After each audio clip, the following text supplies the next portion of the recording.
Ngayong episode, makikilala natin si Dindin Gatan na nagdesisyong ipaputol na lang ang mga puno ng buko sa kanilang 10 hektaryang lupain. Buong-buo ang kanyang kumpiyansa dahil sa kanyang research na maa-achieve ang multiple income sa pamamagitan ng integrated farming. Being isang farmer, meron po tayong tinatawag na expenses araw-araw. So araw-araw tayo kumakain 3 times a day at saka yung kasama natin dito sa farm, kailangan mo silang pasahuran. So kung mag-main crop ka lang, nasa 2 taon, 3 taon bago pa tayo makakapag-produce ng income. Noong una, halos sabihan pa siya na nababaliw na at may nagalit pa sa kanyang desisyon na i-give up na ang maraming established na puno ng buko para lang sa kanyang planong integrated farming. Ito ay puno, dating 10 hektarya ito punong-puno ng buko. Yeah, punong-puno ng niyog. At anong ginawa saka niyo sa mga niyog mangga. niyo? So dahan-dahan ko pong pinaputol. So yung pressure ko po 1 taon. Sabi ng mga kaibigan ko, friends, relatives, parang nababalaw nitong bata na to. Pero hindi po ako nagkamali na napaputol ko yung mga niyog ko. Dahil buo ang kanyang desisyon, itunuloy pa rin ang kanyang plano, kaya naman ngayon doble-doble o triple ang kanyang source of income sa kanyang farm. Kalaunan, ang mga nagsabing nababaliw na siya ay lubos nang humanga sa kanyang mga naipundar at natuto din sa kanya na mag-intercropping na din. Pakinggan natin ang kanyang pagbabahagi kung papaano at ano-ano ba ang benepisyo sa pag-i-intercropping or integrated farming. Dito sa Agri sa Agri. Don't forget to like and subscribe. Ako pala si Dindin Gatan. Nakatira dito sa Purok Langka, Conel, General Santos City. Ito po ay, ang pangalan po namin sa farm namin is Aljam Farm. Dalawa kasi kami magkapatid, si Aladdin at saka si Jamil, kaya Aljam Farm. Ang lawak po ng farm po namin is about 10 hectares po. Yung tanim naman po namin, mga bagong variety ngayon for export, yung may market. Abuyog, langka, avocado, pinakamalaki na rambutan, at mga saging, durian, at meron din po kaming mga kalamansi at mga gulay. Livestock, baka, at kambing, karnero, pato, gansa, at mga manok. Bakit kami nag-i-intercrop? Kasi yung pagkakaalam ko, mahirap po ang maging isang farmer. Being isang farmer, meron po tayong tinatawag na expenses araw-araw. So araw-araw tayo kumakain 3 times a day at saka yung kasama natin dito sa farm, kailangan mo silang pasahuran. So kung mag-main crop ka lang, nasa 2 taon, 3 taon bago pa tayo makakapag-produce ng income. Whereas kung may intercrop ka na siguro sa pinakamataas na yung kapital mo, mga 1 taon, meron ka ng ma-harvest at meron ka na pang expenses, pangbayad sa mga tao mo, pangbayad mo sa iba-ibang sa kuryente, sa tubig, kaya nag-intercrop kami. Mukhang isa ka na sa pinaka-aggressive na farmer na nakilala ko dahil within 3 years na puno mo na ang 10 hektarya at may kasama pang livestock. Yeah, oo. Ito yung napundar-pundar ko konti dahil sa intercropping, saging. Yeah. So talaga may inspire kayo sa story ni Sir. Within 3 years, ang 10 hektarya na ito, you could not believe na ito ay puno, dating 10 hektarya ito punong-puno ng buko. Yeah, punong-puno ng niyog. At anong ginawa saka niyo sa mga niyog niyo? mangga. So dahan-dahan ko pong pinaputol. So yung pressure ko po 1 taon. Sabi ng mga kaibigan ko, friends, relatives, parang nababalaw nitong bata na to. Pero hindi po ako nagkamali na napaputol ko yung mga niyog ko. Yung niyog kasi 4 na buwan bago ka kikita.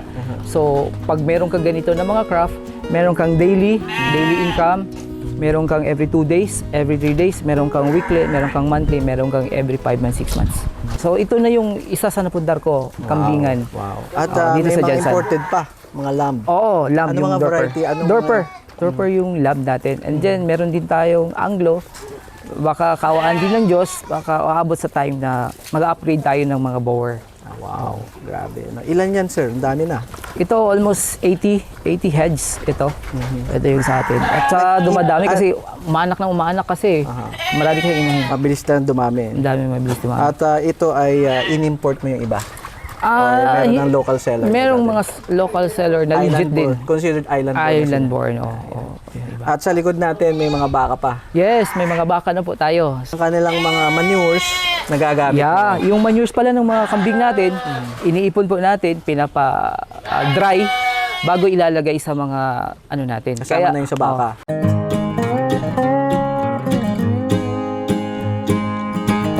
May baka na rin po tayo. Bago lang, Anong klase naman ito? ito yung sinatawag natin na Brahman. Yeah. Ito yun. Kasi yung una kong namili rin ako ng native. The problem sa native is, sige ka lang pakain, matagal lumaki. Kaya nag-invest na lang din ako sa Brahman. Nakita ko, talagang ang bilis nila lumaki. Ang lulusog.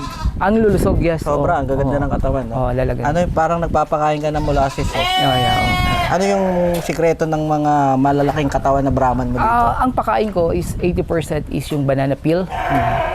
Merong yung vermeil na tinatawag nila, yung green tawag nito, ito. Hinahalo nyo ng Hinahalo. molasses din. Then may molasses konti, asin. And then mayroong napier. Tapos may banana. So kino-combine mo lang. May full ecosystem ka na. Yeah, oo. Meron ka pang gansa, meron ka pang bibe. Manok. So, ganun kasi yung perception ko ng farm, mini farm, is ikumpleto mo na. So, kung meron ka namang income, bili mo na ng manok, ng gansa, yung bibe, o rabbit, o ikumpleto mo na. At least, nagtutour ka sa sarili mong farm na hindi nagbabayad. Tama. Oo. Ang lawak nito, sir. At ano ba, sir, ang pinaka naging sacrifice mo just to share sa Patient. mga kababayan natin? Kailangan lang talaga ng patient, lalong-lalo na sa mga beginners. Meron kasing malawak ang lupa, pero hindi nila alam kung ano yung itatanim nila.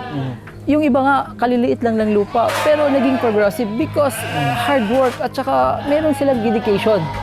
So, kagaya sa akin, yung nag-involve ako dito, wala talaga akong kaalam-alam paano magbuhay nito. YouTube Academy lang. YouTube Academy ako. So, napakasimple lang pala. So, magtanim ka lang, kung may lupa ka, meron ka nito, may dedication ka na magtanim ka. At saka willing ka to take risk. So ako, hindi lang ako na pagtanim ko nito, dalagang diretso akad. Dumaan din ako ng 3 na pagsubok, na failure. Pero hindi ako sumuko. Sabi ko, tanim lang din ako ng tanim. So ito na yung nabanggit mo, sir, ng mga banana peels galing sa Atlanta. Galing sa planta. Kinukuha mo na lang. Ito, ginagawa nilang banana chips yung laman nito. Ito, tinatapon na to. So, ang ginawa po namin, kinokollect po namin to sa planta. So, dinadala po namin dito, pag-deliver ng saging doon sa planta, pagbalik, kinukuha po namin ang banana peel. So, ang ginawa namin, ito, nilalagay namin dito, pinadecompose. Pagkatapos nito, kasi ito, rich in potassium. Nagpapabunga at nagbibigay ng tamis sa isang prutas. Ayan. So, ito is natural. So, pag once decompose na ito, na siya, wala na siyang so, pwede na natin ilagay sa mga saging natin, sa pananim natin. Patunay na yung iyong banana peel waste at combined with your manures, merong something na maganda nangyari. Extraordinary. Kasi sa magdodorian, correct me if I'm wrong, so ang durian is suitable for medyo brown, yung medyo elevated at saka malamig, o highland, saka malamig na lugar. So sa mainit na lugar, medyo hindi po talaga maganda yung durian kasi pag once tatanim ka doon, okay nga, nasusurvive mo siya in rainy season. Pero pag ting-init, kagaya dito, sobrang init, 42 degrees yung init namin dito, namamatay si durian. So dahil sa banana peel at saka sa manure, so wala naman akong ibang in-apply. So ang nangyari ito, 2.5 na durian puyat. 2.5 years. Yeah. Namunga. Namunga na. Sa summer. Sa mainit. El Nino. El Nino. Oo. Paano mo, sir, in-apply yung ating composting, no? With, Dito lang. Dito. So humukay ka galing dito. paikot. Paikot dito. Dito yung banana peel. So tinambak mo lang siya dito. Tinambak lang. Banana peel at saka yung Manures. manure. Yun lang po yung namin. So something pulyar konti. So ito po yung resulta. Ang durian, sir, gaano katagal bago mamunga? Matagal, sir. Oo, depende sa lugar. Merong time na mag-start siya ng bunga within 5 years, 6 years, merong 8 years. So, ganun po yung regular na durian. So, kung ganito siya, palagay natin, sabi na lang natin na tsamba. Pero para sa akin naman, God's will ang bigay nito. Dahil dito sa amin, ang hirap po talaga magbuhay ng Bukod durian. sa Kasi healthy mainit. bukod sa healthy na, Ah, nagbunga pa. yeah. At syempre, hindi lang tsamba, sir, kasi ginamitan mo ng natural method. Yeah, oh. At yan ay may resulta. So si sir ay punong-puno ng kaalaman and syempre hands-on experience na pwedeng i-share sa inyo. At sir, may gusto ka bang batiin? Batiin ko po yung mga kaibigan ko na nagja-jackfruit sa Leyte, Henry Pai. Hello po sa yung mga kasamahan niya at lalong-lalo na sa mga kaibigan ko na kasama ko sa farmer dito sa Mindanao, si Ate Elsie from Canada, si Jill Roods ng USA, si Ate Gigi ng Singapore, si lahat po ng mga hindi ko nabanggit, nakalimutan ko, si Doc, at marami pang iba na hindi ko nabanggit na naniwala sa akin. Balang araw, magiging proud kayo sa mga farm po ninyo, sa munting kaalaman ko dito sa Aljam Farm. Hindi na munti, sir, kasi napuno mo yung 10 hektarya. Oo.